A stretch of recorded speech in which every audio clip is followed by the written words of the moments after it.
আল্লাহ আমাদেরকে সৃষ্টি করেছেন সৃষ্টির সেরা জীব হিসাবে, এবং সেই জন্যই আমাদের কর্তব্য শুধু যে আসসালামু আলাইকুম বন্ধুরা, আশা করি আপনারা সকলেই ভালো আছেন। তো আজকে যে বিষয়টা নিয়ে আপনাদের মাঝে হাজির হই সেটি হচ্ছে, আপনারা সকলে জানেন যে শেখ হাসিনা পালিয়ে গেছে দেশ ছেড়ে। তো প্রায় 2-3 মাস হয়ে গেল, 100 দিনের মতো হয়ে গেল। তো অনেকেই আহত আছে, তাদের সুচিকিৎসা দেওয়া হচ্ছে না। এটা খুবই দুঃখজনক।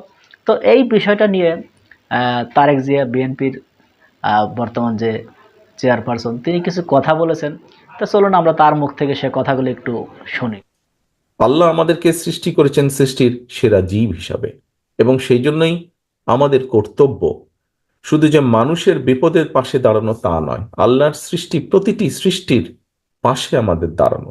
সেটি যে কোনো জীবজন্তু হতে পারে, সেটি প্রকৃতি হতে পারে, সেটি গাছপালা হতে পারে। বিনা প্রয়োজনে গাছপালা কাটা যেমন ঠিক না, একইভাবে বিনা কারণে কোনো পশু পাখিকেও আঘাত করা ঠিক না। কোনো পশু পাখিও বিপদে পড়লে, কোনো ক্ষতিগ্রস্ত হলে, সেখানেও মানুষ হিসাবে, আল্লাহ সৃষ্টির সেরা জীব হিসাবে আমাদের সেখানেও এগিয়ে আসা উচিত বলে আমি মনে করি।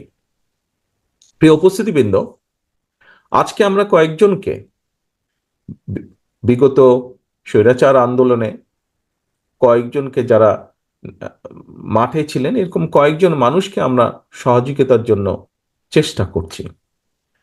আমি ব্যক্তিগতভাবে মনে করি যে আমাদের এই চেষ্টাটি শুধু এখানে থেমে থাকলেই হবে না।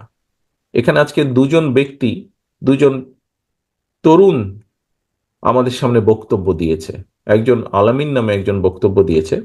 আলামিন তার বক্তব্যে বলেছে যে ডাক্তার তাকে বলেছে হয়তো আর কিছু করা সম্ভব নয়। তবে আমি এখানেই হাল ছেড়ে দিতে চাই না। আজকে আমরা এখানে হয়তো হুইল চেয়ার দিচ্ছি কারণ তাদের কোনো কারণে তারা পঙ্গুত্ব বরণ করেছেন। সায়েন্স বর্তমানে অনেক দূর এগিয়ে গিয়েছে। আমি দৃঢ়ভাবে বিশ্বাস করতে চাই যে আজ না হলেও কাল, কাল না হলেও পরশু হয়তোবা আমরা এমন কোনো চিকিৎসা তাদেরকে দিতে সক্ষম হব, যে চিকিৎসার সুবিধার কারণে তারা হয়তো আবার আগের মতন হাঁটতে চলতে ফিরতে পারবেন নিজের পায়ে, হুইল চেয়ারের প্রয়োজন হবে না। আমি এভাবে জিনিসটিকে দেখতে চাই। আমি এভাবে জিনিসটিকে দেখতে চাই। আজকের শুধু এই 10 জন নয়, সারা বাংলাদেশে এরকম বহু মানুষ আছে যারা আত্মত্যাগ করেছেন। কতজনকে আমরা করতে পারবো, সেই চিকিৎসার সুবিধা দিতে পারবো, সেটি বলতে পারবো না। তবে থেমে বা বসে থাকলে বোধহয় ঠিক হবে না। যে কয়জনকে আমরা পারি, সে কয়জনের প্রতি আমাদের এগিয়ে আসা উচিত বলে আমি মনে করি।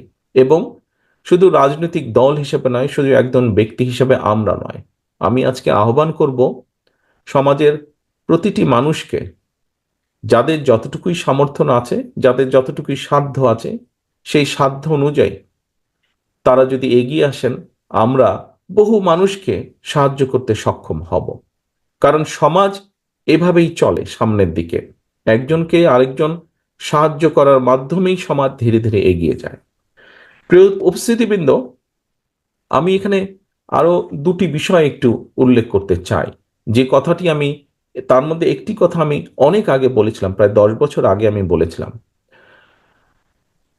বাংলাদেশ জাতীয়তাবাদী দল বিএনপি এক যুগেরও বেশি সময় ধরে বাংলাদেশের জনগণের যে দাবি, বাংলাদেশের জনগণের যে অধিকার ছিনতাই হয়ে গিয়েছিল স্বৈরাচারের দ্বারা, সেই দাবি প্রতিষ্ঠিত করার জন্য, জনগণের সেই অধিকারকে ফিরিয়ে আনার জন্য বাংলাদেশ জাতীয়তাবাদী দলের মূল দল সহ বিভিন্ন অঙ্গ সহযোগী সংগঠনের বহু নেতাকর্মী আত্মাহুতি দিয়েছেন। বহু নেতাকর্মী বিভিন্নভাবে নির্যাতিত, অত্যাচারিত হয়েছেন।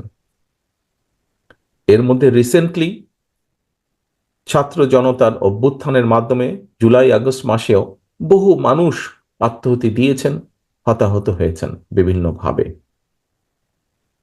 ভবিষ্যতে ইনশাল্লাহ জনগণের সমর্থন নিয়ে বিএনপি সরকার গঠনে সক্ষম হলে, যারা শহীদ হয়েছেন সারা দেশে, স্বৈরাচারকে বিদায় করার জন্য যারা নিজের জীবন উৎসর্গ করেছেন, এরকম প্রতিটি মানুষের নামে বিভিন্ন এলাকায় রাষ্ট্রের যে প্রতিষ্ঠানগুলো তৈরি হবে, এই মানুষগুলো যাতে হারিয়ে না যায়, তাদের নাম যাতে হারিয়ে না যায়, সেজন্য রাষ্ট্রীয় যে সকল প্রতিষ্ঠান বিভিন্ন এলাকায়, সেটি থানা পর্যায়ে হোক, জেলা পর্যায়ে হোক, বিভাগ পর্যায়ে হোক, ঢাকা শহরে হোক, বিভিন্ন স্থানে এই শহীদদের নামে সেই প্রতিষ্ঠানগুলো নামকরণ করার একটি প্রস্তাবনা আমাদের রয়েছে, ইচ্ছা আমাদের রয়েছে। তো বন্ধুরা, আমরা স্ক্রিনে সে কথাগুলো শুনলাম। তারেক জিয়া তিনি কিছু কথা বলেছেন, প্ল্যান প্রোগ্রামের কথা বলেছেন।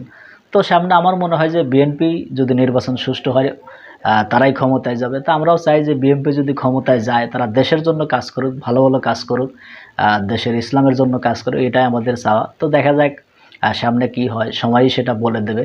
তো এই বিষয়টা নিয়ে আপনাদের যদি কোনো মতামত থাকে, অবশ্যই কমেন্ট বক্সে জানিয়ে যাবেন। তো বন্ধুরা, ভালো থাকবেন, সুস্থ থাকবেন। দেখা হবে পরবর্তী কোনো ভিডিও নিয়ে। সে পর্যন্ত ভালো থাকুন। আল্লাহ হাফেজ।